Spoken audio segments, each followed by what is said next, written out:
The New York Times is lying about President Trump and blaming Christians for the spread of the coronavirus. That's right. If you could believe it, the New York Times is actually reaching new lows, as if that were possible. We're going to take a look at the latest absurdities coming from that bastion of left-wing activism disguised as journalism at the New York Times, and see how it's all just a tacit admission that the mainstream Marxist media has become almost entirely irrelevant in the rise of a new conservative age. You're going to love it. Greetings, everyone. Dr. Steve here with you.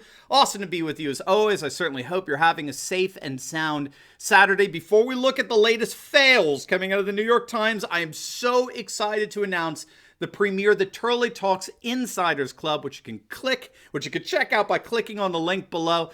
We received countless emails over the past several months of how you can get closer access to me and my work analyzing the rise of a new conservative age, and how you can even be directly part of a group of conservatives all over the world and network with them. Well, your wish is our command, and that's precisely what you're going to get by joining our Insiders Club. By becoming a member, you get more exclusive access to me and our journey together into this new conservative age we're embarking on. Each week, you'll get a special deep dive video reserved solely for our Insiders members. You get access to our private Facebook group that features conservatives from all over the world. They're just amazing. Plus, you'll get my monthly reading list to keep you updated on the best and most enriching information out there. You get a number of bonus videos, such as video courses that I've taught, and you'll even get some awesome accessories like our Turley Talks tumbler to drink your coffee in. So don't wait. Make sure to click on the link below and watch the special video we put together on the Turley Talks Insiders Club to get a fuller sense of what you're going to be a part of. I think you're going to absolutely love it, and it would be a privilege for me to journey with you into this new conservative age together. All right, let's dive right in here. Look, we got some bizarre developments coming out of the New York Times of late. Now, the first one comes from Maura Gay, who is blatantly lying about our president. Now, if you don't know Maura Gay, she is a New York Times editorial board member who had a little problem doing math on live television. Do you remember this? But you see it as a possibility if he wants to spend $1 billion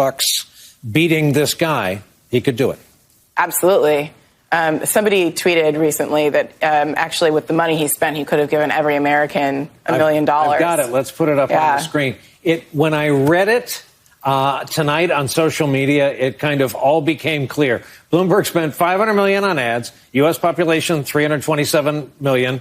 Don't tell us if you're ahead of us on the math. He could have given each American $1 million and have had lunch money left over. It's an incredible way of putting it. It's an incredible way of putting it. It's true. It's disturbing. It does suggest, what we're talking about. Yes. That Maura Gay, well, she's back, and this time her math skills, or lack thereof, appear to have clouded her reading comprehension. She tweeted out a truncated version of President Trump's remarks to governors on the coronavirus.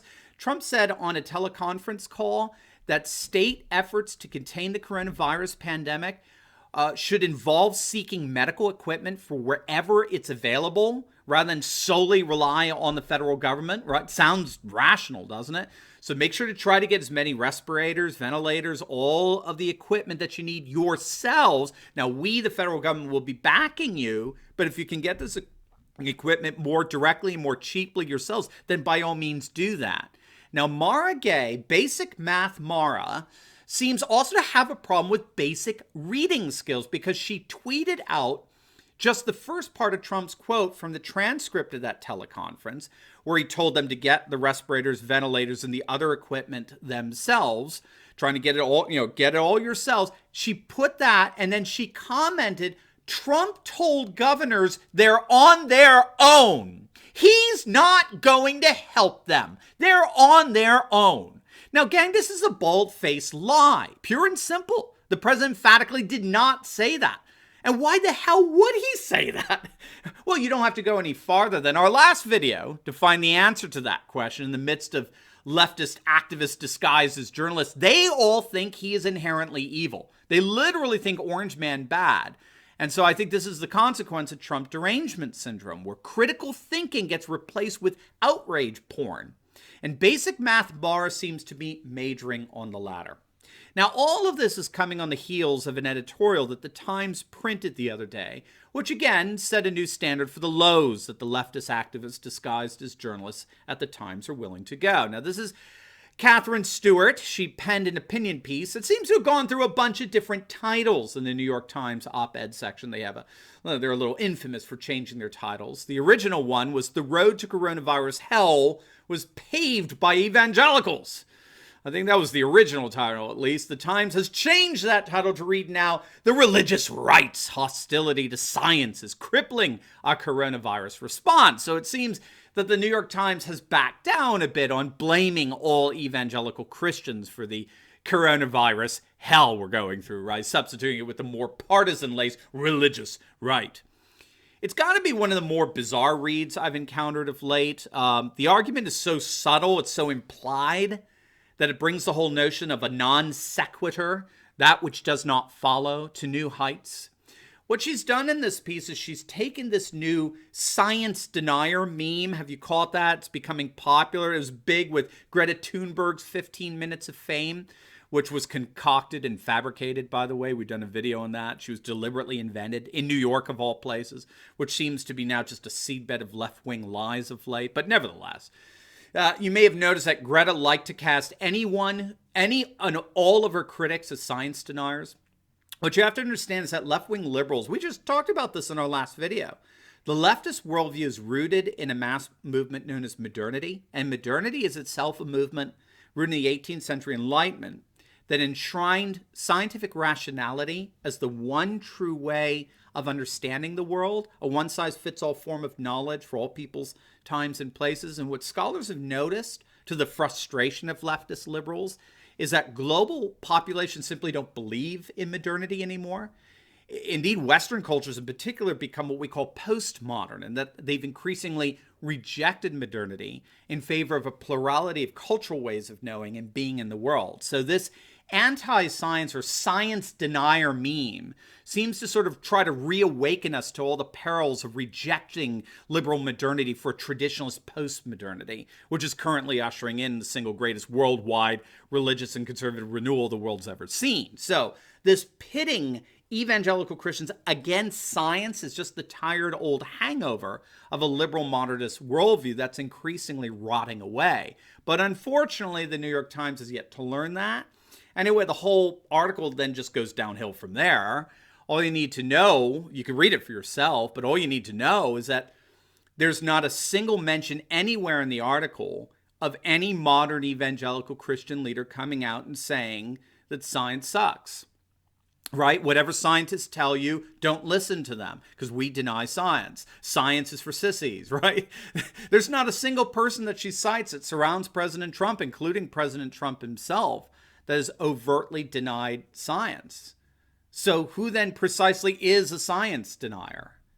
Well, as it turns out, according to this article, it ever so conveniently turns out science deniers are, you guessed it, liberal deniers. We who deny the leftist, liberal, modernist, one-size-fits-all conception of the world, by definition, deny the very scientific rationalism that leftist liberalism is supposedly basing their worldview on. Well, isn't that convenient? Now, we talked about this on our other video.